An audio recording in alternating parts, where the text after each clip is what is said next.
അസ്സലാമു അലൈക്കും വറഹ്മത്തുള്ളാഹി തആല വബറകാതുഹു. ബിസ്മില്ലാഹ് അൽഹംദുലില്ലാഹ് അസ്സലാത്തു വസ്സലാമു അലാ റസൂലില്ലാഹ് വഅലാ ആലിഹി വസഹ്ബിഹി അജ്മഈൻ അമ്മാ ബഅദ്. പ്രിയരെ, ലിബറലിസം ആഗോളതലത്തിൽ ഒരു ട്രാജഡിയായി മാറിക്കൊണ്ടിരിക്കുന്ന ഈ കാലഘട്ടത്തിൽ, കുടുംബബന്ധം ശിഥിലമാകുന്ന ഈ അവസരത്തിൽ, കുടുംബബന്ധം ലിബറൽ കാലത്ത് മതത്തിനെന്തു ഭംഗി എന്ന വിഷയത്തിൽ നമുക്കൊന്ന് സംവദിക്കാം. ഇസ്ലാം മനുഷ്യ ജീവിതത്തെ യാദൃശികമായി വിട്ടുകളയുന്ന ഒരു മതമല്ല. മനുഷ്യൻ ജീവിക്കാൻ ആവശ്യമായ ഏതൊരു മേഖലയിലും ക്രമവും ശാസ്ത്രവും ശീലവും ആവശ്യമാണ് എന്നതാണ് ദൈവിക കൽപ്പന. അതിനാൽ തന്നെ ദീനുൽ ഇസ്ലാം ഏറ്റവും കൂടുതൽ പ്രയോറിറ്റി നൽകുന്ന ഘടകം അത് കുടുംബമാണ്. കുടുംബം ഒരുവനെ വന്യതയിൽ നിന്ന് മോചിപ്പിക്കുന്നു, അവനെ സാംസ്കാരിക ജീവിയാക്കുന്നു, അവനിൽ ക്രമവും കരുണയും ഉത്തരവാദിത്ത ബോധവും വളർത്തുന്നു. നാഗരികതയുടെ ആദ്യ പാഠശാല കുടുംബമാണ് എന്നാണ് ദീനുൽ ഇസ്ലാം നമ്മെ പഠിപ്പിക്കുന്നത്.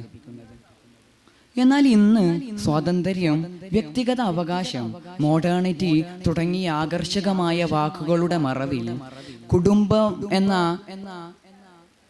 എന്ന സംരക്ഷിത വൃത്തത്തെ നശിപ്പിക്കാനുള്ള ആശയങ്ങളാണ് ലിബറൽ ആശയങ്ങൾ മുൻപോട്ട് വെക്കുന്നത്.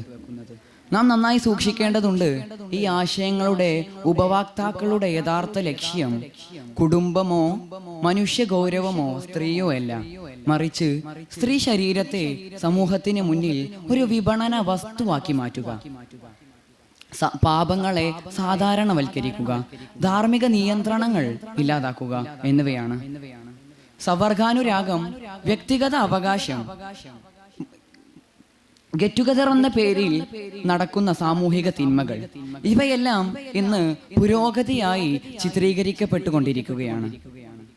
നാം ഒന്ന് നോക്കിയാൽ ഇവയെല്ലാം വെറും അരാജകത്വങ്ങളാണ്. യഥാർത്ഥം മറ്റൊന്നാണ്. ഇവ മനുഷ്യനെ പലപ്പോഴും മാനസിക തകർച്ചയിലേക്കും അസ്വസ്ഥതകളിലേക്കും എന്തിലുപരി ആത്മഹത്യകളിലേക്ക് വരെ മനുഷ്യനെ നയിക്കുന്നു. ഒരു മനുഷ്യനെ തന്നെ ആവശ്യ നിവാരണ ഉപകരണമായി ഇത് കാരണം ഉപയോഗിക്കുന്നു. സ്ത്രീ മനുഷ്യന്റെ വെറും ഒരു ഉപയോഗ വസ്തുവാകുന്നു. മനുഷ്യൻ ഉത്തരവാദിത്ത ബോധമില്ലാത്ത വെറും ഒരു ആസ്വാദകനും. ഇതിലും ദയനീയമാണ് സ്വന്തം ശരീരത്തെയും സ്വഭാവത്തെയും മാറ്റി ജീവിക്കാൻ പ്രേരിപ്പിക്കപ്പെടുന്നവരുടെ അവസ്ഥ. നിത്യമായ ഹോർമോൺ ഉപയോഗങ്ങളും ശസ്ത്രക്രിയകളും ഇവരെ മാനസിക തകർച്ചയിലേക്കും വൻ സാമ്പത്തിക നഷ്ടത്തിലേക്കും നയിക്കുന്നു. നാം ഒന്ന് നോക്കിയാൽ ഇനി ഇവരെ താങ്ങി നിർത്താനോ മറ്റോ അവർക്ക് കുടുംബമോ മറ്റു സമൂഹമോ അവർക്ക് ഇല്ലാതാകുന്നു. കുടുംബം, ഇസ്ലാം കുടുംബത്തെ ഒരു സംരക്ഷിത കവചമായാണ് കാണുന്നത്. ഈ കവചമാണ് മനുഷ്യനെ ഏതൊരു ഘട്ടത്തിലും, മനുഷ്യന്റെ ഏതു പ്രയാസഘട്ടത്തിലും മനുഷ്യനെ താങ്ങി നിർത്തുന്നതും സഹായിക്കുന്നതും. മനുഷ്യന്റെ മാതാപിതാക്കൾ, സഹോദരങ്ങൾ, ഭാര്യ, ഭർത്താവ്, തൻ്റെ മക്കൾ, ഇവരാണ് ഒരു മനുഷ്യന്റെ മാനസിക സുരക്ഷ. ഈ കവചം നഷ്ടപ്പെടുമ്പോൾ മനുഷ്യൻ അരക്ഷിതനാകുന്നു. പല കുറ്റകൃത്യങ്ങളിലേക്കും വൻ ദോഷങ്ങളിലേക്കും അവൻ വഴുതി വീഴുന്നു. LGBTQ പോലുള്ള വാദങ്ങൾ സമൂഹത്തിന്റെ ഉയർച്ചയല്ല, മറിച്ച് സാമൂഹിക അരാജകത്വം സൃഷ്ടിക്കുന്ന ആശയങ്ങളാണ്.